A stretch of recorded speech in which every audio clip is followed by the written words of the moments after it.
Latest టెక్నాలజీతో చిన్న injection తో నన్ను పూర్తి ఆరోగ్యవంతురాలను చేశారు. Elite spine and pain management centre, Manikonda, Dilsukh Nagar. మధ్య బంగాళాఖాతంలో స్థిరంగా ప్రయాణిస్తున్న అల్పపీడనం నుంచి వాయుగుండంగా మారిన నేపథ్యంలో ఈ వాయుగుండం ఏ విధంగా ఉంది, ఏ ఏ రాష్ట్రాలకి దీని ఎఫెక్ట్ ఉంటుందని చెప్పి మనతో పాటు విశాఖ వాతావరణ కేంద్రం అధికారిని సునంద మేడం ఉన్నారు. ఆమెను అడిగి తెలుసుకుందాం. మేడం చెప్పండి, ఏ విధంగా ఈ థ్రెట్ అయితే ఎలా ఉంది, ఏ విధంగా పయనిస్తుంది, దానికి ఆంధ్రప్రదేశ్కి ఏమైనా ఎఫెక్ట్ ఉందా, ఏం చెప్తారు?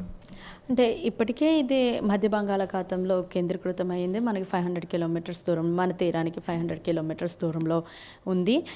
ప్రస్తుతం ఇది వాయుగుండంగా కదులుతుంది. రానున్న రేపటికల్లా కూడా ఇది నార్త్ ఈస్ట్ డైరెక్షన్లో మూవ్ అవుతూ మరి కాస్త బలపడే అవకాశం ఉంది. బలపడుతూ ఇది పైకి వెళ్ళే అవకాశం ఉంది. ప్రస్తుతం ఈ పరిసర ప్రాంతంలో ఇది కేంద్రీకృతమైంది. మన ఆంధ్ర కోస్ట్కి నియర్ అబౌట్ 500 కిలోమీటర్స్ దూరంలో మనకి ఇప్పుడు కేంద్రీకృతమైంది. సో క్లౌడ్ బ్యాండ్స్ అన్నీ కూడాను ఇక్కడే తిరుగుతున్న పరిస్థితి ఉంది. వెరీ లైట్గా మనకి క్లౌడ్స్ అనేవి వస్తున్నాయి. ఎప్పుడైతే క్లౌడ్స్ వస్తున్నాయో అప్పుడు కొంచెం మబ్బుగా ఉంటూ మళ్ళీ ఎండ వాతావరణం అనేది ఉంటుంది. ఏదేమైనప్పటికీ ఈరోజు కూడాను తేలికపాటి వర్షాలు మాత్రమే రికార్డ్ అవ్వడానికి అవకాశం ఉంది. ఎప్పుడైతే ఈ బ్యాండ్స్ వస్తాయో అప్పుడు మాత్రమే మనకు క్లౌడీగా ఉండి తేలికపాటి వర్షాలు ఉంటాయి అవకాశం అయితే ఉంది. కొన్ని ప్రాంతాల్లో ఈరోజు వర్షపాతం ఉంటుంది. మిగతా ప్రాంతం అంతా కూడా పొడి వాతావరణము, అలాగే కొంచెం సాధారణం దగ్గర టెంపరేచర్స్ రికార్డ్ అయ్యే అవకాశం అయితే ఉంది. రానున్న 5 రోజులు కూడా ఇంకా ఈ సిస్టమ్ పైకి వెళ్ళే కొద్దీ కూడా ఇంకా కాన్సన్ట్రేట్ అవుతుంది. మరింత తీవ్రత పెరిగి సైక్లోన్గా కూడా, తర్వాత సివియర్ సైక్లోనిక్ స్టమ్ అంటే తీవ్ర తుఫాన్గా కూడా కదులుతూ ఈ యొక్క నార్త్ బంగాళాఖాతంలోనికి వచ్చే అవకాశం ఉంది. సో ఇది పైకి వెళ్ళే కొద్దీ కూడా ఈ ప్రాంతాలలో రెయిన్ఫాల్ అనేది పెరుగుతూ ఉంటుంది. అంటే నార్త్ ఒడిస్సా, వెస్ట్ బెంగాల్, అలాగే బంగ్లాదేశ్, అలాగే మన ఈశాన్య స్టేట్స్లో కూడాను ఈ యొక్క వర్షపాతం అనేది గ్రాడ్యువల్గా పెరుగుతుంది.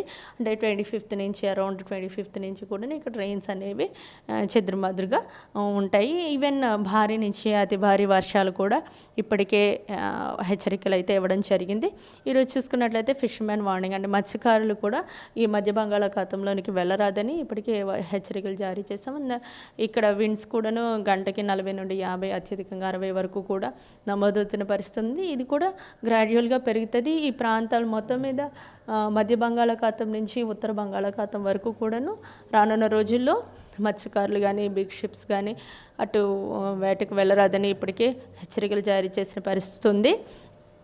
మనకైతే కనుక ఉదయం అంతా కూడా కొంచెం టెంపరేచర్స్ ఎక్కువ ఉండి ఆఫ్టర్నూన్ కల్లా క్లౌడ్ డెవలప్ అయ్యి మనకి చెదురుమదురుగా తేలికపాటి వర్షాలు ఉండే అవకాశం అయితే ఉంది. ఈ వాయుగుండం వల్ల ప్రధానంగా ఈ తెలుగు రాష్ట్రాలకి ఎక్కువగా వర్షాలు పడే అవకాశం ఉందా? లేదు, మన తెలుగు రాష్ట్రాలకి ఎక్కువ వర్షపాతం అయితే లేదు. Very light rains. ఇక్కడ మనం చూసుకున్నట్లయితే ఎక్కడైనా బ్యాండ్స్ వస్తున్నప్పుడు మాత్రమే తేలికపాటి వర్షం ఉంటుంది. మిగతా ప్రాంతం అంతా కూడా చిన్న క్లౌడీగా ఉంటుంది, కానీ రెయిన్ఫాల్ పెద్ద ఎక్కువ ఉండదు. క్లౌడీగా ఉండు ఎండ వాతావరణం, క్లౌడ్ ఎండ అలా వస్తూ ఉంటుంది. వన్స్ ఇవి క్లౌడ్స్ అలా మూవ్ అవుతున్న కొద్దీ మనకి అలా ఉంటుంది. సో వెనెవర్ క్లౌడ్ ఫ్రీగా ఉన్నట్లయితే ఇక్కడ చూస్తున్నట్లయితే టెంపరేచర్స్ క్లియర్ స్కై కండిషన్స్ ఉంటున్నాయి. సో అలాంటప్పుడు మనకి ఉష్ణోగ్రత తీవ్రత అనేది ఉంటుంది. ఈవెన్ సమ్ ప్లేసెస్లో ఈవెన్ రాయలసీమ ఈ పరిసర ప్రాంతంలో టెంపరేచర్స్ మరి ఎక్కువే ఉండే అవకాశం అయితే ఉంది. మన నార్త్ క్యాప్లో కొంచెం క్లౌడింగ్ వస్తూ పోతుంది కనుక కొంచెం తక్కువ ఉంటాయి. ఏదేమైనప్పటికీ సాధారణమైనటువంటి ఉష్ణోగ్రతలు అయితే మరి కొనసాగే అవకాశం ఉంది. ఇక్కడ మనము ఇంకొక మ్యాప్లో కూడా చూసుకోవచ్చు. సో నార్త్ క్యాప్లో కొంచెం టెంపరేచర్స్ సాధారణం దగ్గర రికార్డ్ అయ్యే అవకాశం ఉంది.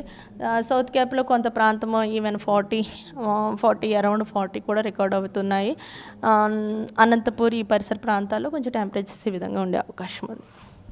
మేడం, ఈ ఋతుపవనాలు ఎప్పుడు వస్తున్నాయి, రాష్ట్రానికి ఎప్పుడు తగ్గుతున్నాయి? ఋతుపవనాలు అయితే ప్రస్తుతం చురుకుగా కదులుతున్న పరిస్థితి ఉంది. ఇప్పటికే శ్రీలంక కూడా కొంచెం పార్ట్ కవర్ చేయడం జరిగింది. ఇంకా చురుకుగా పయనిస్తున్నాయి. ఇంకా ఈ సిస్టమ్ పైకి వెళ్ళే కొద్దీ కూడా మరి ఇంకొంచెం భాగమైనటువంటి శ్రీలంకను, ఆ తర్వాత కేరళను కూడా రీచ్ అయ్యే అవకాశం అయితే కనబడుతుంది.